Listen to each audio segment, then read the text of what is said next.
খাওয়াই যারে সেই পরে বদনাম করে, যাকে গর্ত থেকে তুলি সেই উল্টাই গর্তে ফেলে, যারে চাদর দিয়ে ঢেকে রেখেছি সে আমার কম্বল টান মারে। এমনকি যাদের জন্য দিন রাত কেটেছি, এক সময় সে আপন জনেরাই, বউটা, স্বামীটা, সন্তানটাই চুপ পল্টি মারে, আমাকে আর চিনতে পারে না। যতদিন দিতে পেরেছি আমার চাইতে ভালো আর কেউ নাই। আজকে আমি 3 মাস অসুস্থ হয়ে আছি, আমার ছেলে আমাকে বড় মনে করছে, আমার স্বামী আমাকে বড় মনে করছে, আমার বউ আমাকে বড় মনে করছে। দিন রাত আমি পরিশ্রম করি, মাথার ঘাম আমি পায়ে ফেলি। 2টা টাকা কিভাবে বেশি ইনকাম করা যায় সেটা চিন্তা করি, শুধু নিজের জন্য নয়, তোমাদের জন্য। অনেক প্রবাসী ভাইয়েরা আছেন দুপুরবেলা ভাত খায় না, ভাতের টাকাটা রেখে দেয় পরিবারকে পাঠানোর জন্য।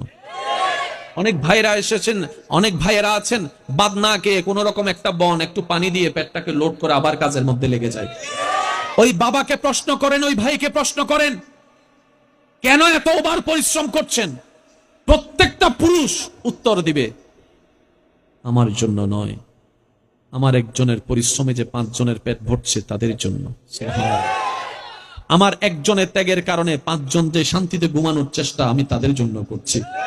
আমি একজন রোদে শুকায় বৃষ্টিতে ভিজি এই কারণে, যাতে 5 জনের মাথার উপর একটা ছাদ দিতে পারি, শক্ত ছাদ। আমি একজন পরিশ্রম করি, আমার শরীর, আমিও তো একটা মানুষ, আমারও তো শরীরের একটা রতের পাওয়ার আছে, একটা লিমিটেশন আছে। 3 বস্তার উপর তো 4 বস্তা আমি আলগাতে পারি না। কিন্তু মহাজন বলেছে যে যত বস্তা নিয়ে যেতে পারবে তার ইনকামও তত বেশি। ওই দিন থেকে আমি 3-এর জায়গায় 4 নেওয়া শুরু করেছি। ওই লোডটা আমার কাঁধে হয়ে, কোমর হয়ে, পায়ে পড়তেছে।